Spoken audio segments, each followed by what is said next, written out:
အားလုံးပဲမင်္ဂလာပါအခု American နိုင်ငံကမြန်မာနိုင်ငံကိုဇွန်လ9ရက်နေ့2025ခုနှစ်ကစပြီးတော့ travel ban လိုက်တော့လူတွေကမေးကြတယ်ဘယ်နိုင်ငံကိုသွားသင့်လဲလို့လာမေးကြရင်ပေါ့နော်ဘယ်နိုင်ငံကိုသွားသင့်လဲဆိုတဲ့အချိန်မှာစဉ်းစားရမယ့်အချက်တွေအများကြီးရှိပါတယ်နိုင်ငံတစ်ခုကိုသွားဖို့ဆိုတဲ့အကြောင်းအရာမှာကိုယ့်အနေနဲ့ပထမဆုံးစဉ်းစားတဲ့တာကိုယ့်ရဲ့ budget ငွေရေးကြေးဘယ်လောက်တက်နိုင်မလဲဆိုတော့အရင်ဆုံးစဉ်းစားသင့်ပါတယ်ငွေကြေးမတက်နိုင်လို့ရှိရင်အဲ့နိုင်ငံရောက်လို့ရှိရင်ချက်ချင်းအလုပ်မရခဲ့လို့ရှိရင်စိတ်ဆင်းရဲနေရမှာမဆိုလို့ပါနောက်တစ်ချက်ကကိုကဘလောက်တင်ယူခြင်းလဲဆိုတဲ့မူတည်ရဲ့ဘလောက်တင်ယူခြင်းလဲဆိုတဲ့နေရာမှာနိုင်ငံတနိုင်ငံကိုသွားရင်ကိုယ့်နိုင်ငံမဟုတ်တဲ့အတွက်အစကနေစပြီးအကုန်ပြန်တင်ယူရမယ် you are a brand new person in a brand new country နော်အသေးစိတ်တင်ယူရမယ်အဲ့ဒါတွေကိုတင်ယူခြင်းစိတ်ရှိလားနောက်ပြီးလို့ရှိရင်ကိုကမိသားစုကိုအရန်ချစ်ခင်တွေ့တာတက်တဲ့လူဆိုလို့ရှိရင်အိမ်နဲ့ရောခွဲနိုင်လား home sick ဖြစ်မလား survive လုပ်နိုင်မလားဆိုတဲ့အချက်တွေကိုလည်းစဉ်းစားဖို့လိုအပ်ပါသေးတယ်နောက်ပြီးလို့ရှိရင်ပေါ့နော်ကိုမရောက်လို့ရှိရင်အလုပ်လုပ်မယ်ဘာဖြစ်ဖြစ်လုပ်မယ်ဆိုတဲ့အချိန်မှာရတဲ့အလုပ်ကနော်ပထမဆုံးဘာ scale မှမရှိဘူးဆိုရင်လူတွေအများဆုံးရတဲ့အလုပ်ကစပွဲထိုးတို့ပကံဆေးတို့အောက်ခြေသိမ်းအလုပ်တွေပဲရတာပါအဲ့အလုပ်တွေရောလုံနိုင်မလားဆိုတဲ့အကြောင်းအရာလေးကိုဘာသာကိုအရင်ဆုံးမေးကြည့်ဖို့လိုပါလိမ့်မယ်နော်အခုပေါ့နော်Europe country အကြောင်းပြောမယ်ဆိုလို့ရှိရင်ပထမဆုံးပြောပြချင်တယ်ဆိုလို့ရှိရင်ဂျာမနီပေါ့လူတွေကအခုတော့ဆိုမှာဂျာမနီတော့အရင်စိတ်ဝင်စားကြတယ်ဒါပေမဲ့ဂျာမနီသွားမယ်ဆိုရင် German language တက်မှရမှာ German language ကိုမသင်ယူဘဲနဲ့ဂျာမနီမှာရပ်တည်ဖို့မလွယ်ပါဘူးเนาะအဲ့တော့ language တစ်ခုကိုအစကနေစပြီးသင်ရတယ်ဆိုတာလည်းခက်ခဲပါတယ်ကာကြီးခဝေးကငယ်ကိုမြန်မာလိုငငယ်တော့သင်ရတော့တော်တော်ခက်ခဲတယ်ဆိုတော့ German language ကိုအစအနေပြန်သင်ရမှဆိုမလွယ်ဘူးလေနော်တချို့တွေဆိုအခု Finland ရောက်ပြီးတော့ Finland စကားခက်ခဲပြီးမသင်နိုင်တဲ့လူတွေလည်းအများကြီးရှိတယ်ပြီးလို့ရှိရင်ယူရိုနိုင်ငံတွေမှာဆိုလို့ရှိရင်ရာဒီဥတုပေါ့နော် Finland ဆိုရင်အရန်အေးတယ်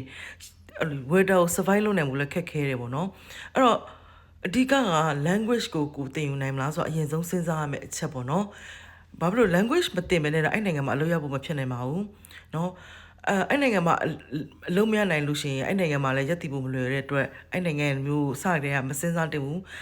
เนาะနောက်တစ်ခုကျွန်မမေးထားပိုလန်မှာဆိုလို့ရှိရင်ကျွန်မလည်းသွားခဲ့ဘူးတယ်အင်္ဂလိပ်လိုလည်းပြောလို့ရတယ်ဒါပေမဲ့ပိုလန်မှာကားတဲ့အခုပိုလန်ကျောင်းသားလေးကိုကျွန်မမေးကြည့်ပြီးတာပိုလန်မှာဆိုလို့ရှိရင်အခု bachelor degree ဆိုရှင် visa ရဖို့သိမလွယ်ဘူးတဲ့ master လောက်မှ visa ပို့ပြီးတော့သိချတယ်ပေါ့เนาะအဲ့လိုပြောပါတယ်နောက်တခြားပေါ့နော်ယူရိုမှာပေါ့သူတွေသွားများတာဆိုရင် Czech Republic မှာဆိုလို့ရှိရင်လည်းမြန်မာတွေများပါတယ်နော်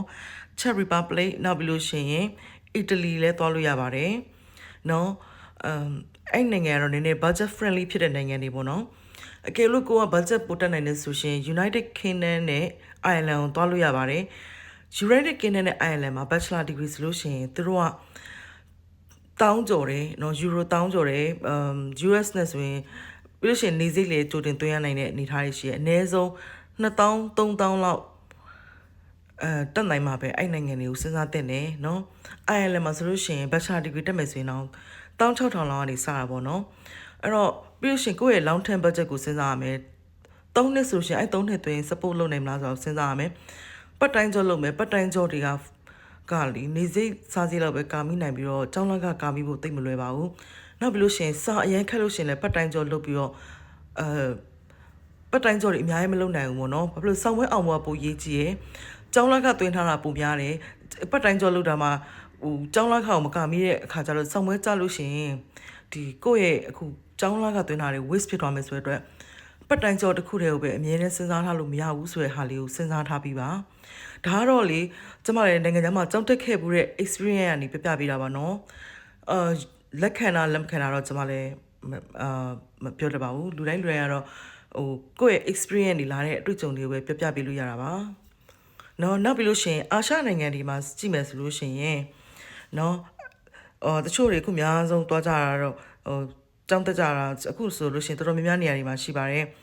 ်နော်ထိုင်းလန်မှာလည်းကျောင်းတက်တယ်နော်တချို့တွေဆိုရင် China မှာလည်းကျောင်းတက်တယ် Vietnam မှာလည်းတက်လို့ရပါတယ်နော်နောက်ပြီးစင်ကာပူနောက်ပြီးလို့ရှိရင်မလေးရှားမှာလည်းတက်ကြတယ်ကိုရီးယားဂျပန်တွေမှာလည်းတက်ကြပါတယ်အိန္ဒိယမှာလည်းတက်တဲ့လူတွေရှိပါတယ်အိန္ဒိယမှာလည်းတချို့ကျောင်းတွေလည်းကောင်းတာရှိပါတယ်နော်အဲ့တော့ပြောချင်တဲ့အကြောင်းအရာကတော့ တွားချင်တဲ့နေရာတွေကတော့တွားလို့ရတယ်တခုပဲစဉ်းစားချင်တဲ့အကြောင်းအရာကိုယ့်ရဲ့ budget ကဘယ်လောက်ရှိလဲနောက်ပြီးလို့ရှိရင်ကိုကနိုင်ငံတနိုင်ငံရောက်လို့ရှိရင် survive ဖြစ်နိုင်မလားဆိုတဲ့အကြောင်းအရာကိုစဉ်းစားရမယ်မြန်မာပြည်မှာနော်ချိန်မွေးမိမလောင်လက်မွေးမိမလောင်နေလာပြီးလို့ရှိရင်တော့နိုင်ငံတနိုင်ငံရောက်မှဟင်းအောင်မချက်တဘူးဆိုလို့ရှိရင်တော့ survive လုပ်ဖို့ခက်ခဲနိုင်ပါတယ်နောက်တစ်ခုပြပြပေးခြင်းတဲ့အကြောင်းအရာကတော့နော်ကိုက budget တွေလည်းအများကြီးမတက်နိုင်ဘူးဆိုလို့ရှိရင်တော့မြန်မာနိုင်ငံမှာလည်းခုဆိုလို့ရှိရင်ပေါ့နော်တက္ကသိုလ်တွေပေါ့ဖွင့်ထားတာရှိပါတယ် private university ဖွင့်ထားတာရှိတယ်တချို့တွေဆိုလို့ရှိရင်ပေါ့ကျမရဲ့ကျောင်းသားတချို့ဆိုလို့ရှိရင်အဲ့မှာ mechanical engineering တွေပါညာတက်ပြီးတော့ဘွဲရတယ်ပေါ့နော် private university ပြီးလို့ရှိရင် American နိုင်ငံမှာ master degree လာတက်တယ်အခါ2နှစ်ပဲတက်ရတယ်ပေါ့နော်အဲ့လိုမျိုးအခုပေါ့ travel ban ပြန်ဖွင့်ပြီးလို့ရှိရင်အခုမြန်မာနိုင်ငံမှာကျောင်းတက်ပြီးတော့ American နိုင်ငံကိုလည်းလာလို့ရပါတယ်တချို့တွေကြတော့လေနိုင်ငံခြားမှာငယ်တွေကကျောင်းတက်မှဆိုပြီးတော့ပတ်စံတွေကို waste လုပ်တဲ့အခါကျတော့ရှင် master degree အတွက်ပတ်စံမကျန်တော့ဘူးပေါ့နော်အဲ့တော့ပတ်စံကကို့မှာ limited budget ပဲရှိလို့ရှိရင် bachelor degree ကိုမြန်မာနိုင်ငံမှာတက်ပြီးတော့နော် master degree ကိုUS travel ban ပြန်ဖွင့်မှာပဲလာတက်လို့ရတယ်တခြားနိုင်ငံမှာဥမာ Ireland တို့ UK တို့မှာဆိုရင် master degree တစ်နှစ်ပဲတက်လို့ရတယ်ပေါ့နော်ပြီးလို့ရှိရင်သူတို့မှာလည်း post study work visa တွေလည်းရှိပါတယ်အဲ့ဒါတွေကိုလည်းစဉ်းစားလို့ရပါတယ်နောက်တချို့တွေကစဉ်းစားတဲ့အကြောင်းအရှိတယ်ကနေဒါပေါ့နော်ကနေဒါကိုသွားတင်လာကနေဒါက visa ကလေတော်တော်လေးကို US တောင်ပိုခတ်ပါတယ်နောက်ရှောင်းရတယ် complicated process ပေါ့နော်အဲ့တော့ဒါကတော့ try ချင်တယ်ဆိုတော့အချိန်ပေါ်တယ်ပတ်စံပေါ်တယ်ဆိုလို့ရှိရင်တော့ try နိုင်ပါတယ်နော်တချို့တွေလည်းမက္ကဆီကိုမှာကြောင်းတက်ဖို့စဉ်းစားကြတာလည်းရှိပါတယ်နော်နောက်ပြီးလို့ရှိရင် Australia နိုင်ငံပေါ့ Australia နိုင်ငံကတော့မြန်မာနိုင်ငံတွေကိုမြန်မာနိုင်ငံလူတွေ visa မပေးရတော့ကြာပါပြီတချို့တွေကကျမတို့လာပြီးကျမလည်းငယ်တော့ Australia မှာကြောင်းတက်ဖို့ရတဲ့အတွက်အရင်ကတည်းကလည်း Australia visa တိတ်တော့လွယ်တဲ့ထဲမှာတော့မပါဘူးနော်အခုနောက်ပိုင်း2022ခုနှစ်နောက်ပိုင်းကစပြီးတော့မြန်မာနိုင်ငံဆိုရင် visa ပေးအရန်နေဝိုင်းလို့ပြောပါတယ်အဲ့တော့ပတ်စံကုန်ချင်းကုန်ခံပြီးတော့မ try တင်ဘူးလို့တော့ထင်ပါတယ်နောက်ပြီးလို့ရှိရင်တချို့တွေက New Zealand လည်းပြောပါတယ် New Zealand ပေါ့နော် New Zealand နိုင်ငံ visa ကလည်းလေတကပြောရမယ်ဆိုလို့ရှိရင်သူကခက်ခဲတယ်ထဲမှာပါတယ်လို့ပြောလို့ရတယ်သူက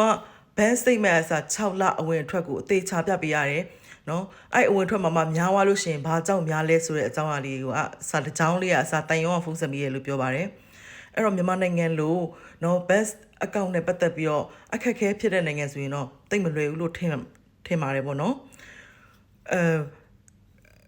ဘယ်ရမဆိုတော့လွယ်ကူတဲ့အရာတော့မရှိပါဘူးเนาะအခုလွယ်ရင်နောင်ခက်မယ်အခုခက်ရင်နောင်လွယ်မယ်အဲ့အတွက်ကိုယ့်ဘာသာကိုယ့်ရဲ့เนาะ budget ကိုယ့်ရဲ့ survival skill ကိုဘယ်လိုတောင်းခံနိုင်လဲเนาะတောင်ကြကြနေနိုင်လားเนาะ do or die လုပ်မှာလားအဲ့ဟာတွေနဲ့ပတ်သက်ပြီးတော့ကိုသွားချင်တဲ့နိုင်ငံကိုရွေးချယ်ပါလို့ပဲပြောချင်ပါတယ်ဒါကတော့အခုပေါ့နော်မိုးရဲ့ based on experience တွေကနေပြပြပေးတာပါ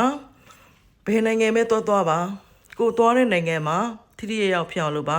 ဒါမှမဟုတ်လို့ရှိရင်လည်းအခုလက်တော်ထဲမှာဂျားခက်တဲ့နိုင်ငံသွားပြီးမှနောက်တစ်နိုင်ငံကူးမယ်ဆိုရင်လည်းအဲ့တနိုင်ငံကူးပဲအတွက် budget လေးကို save ထားဖို့လည်းလိုအပ်ပါတယ်ဟုတ်ကဲ့ပါဒါလေးကတော့ကျမတည့်ရဲ့ knowledge တွေကို share ပေးတာပေါ့နော်လိုအပ်တာလည်းရှိနေပါတယ်လိုအပ်တာရှိလို့ရှိရင်လည်းပြပြပေးလို့ရပါတယ်